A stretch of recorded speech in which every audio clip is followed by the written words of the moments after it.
Un fruit qui combine la douceur sucrée de la mûre et la petite pointe acidulée de la framboise. C'est plutôt un rêve, non? Eh bien, c'est exactement ce qu'est la muroise Thaï-Berry.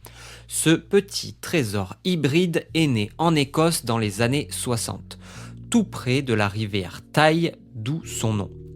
On peut dire que les Écossais ne se contentent pas de leur whisky. Ils innovent aussi en botanique.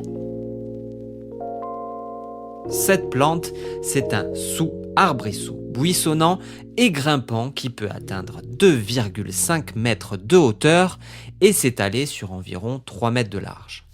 Avec son feuillage caduc et ses fleurs blanches qui fleurissent en mai, elle transforme votre jardin-forêt en petit paradis pour les abeilles et les papillons. Et ce n'est pas tout.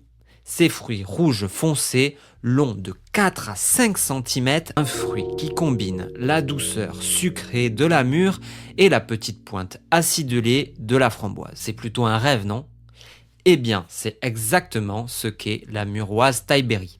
Ce petit trésor hybride est né en Écosse dans les années 60, tout près de la rivière Thaï, d'où son nom. On peut dire que les Écossais ne se contentent pas de leur whisky. Ils innovent aussi en botanique.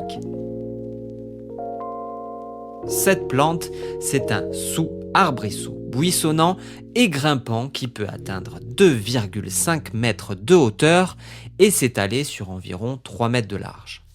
Avec son feuillage caduc et ses fleurs blanches qui fleurissent en mai, elle transforme votre jardin-forêt en petit paradis pour les abeilles et les papillons.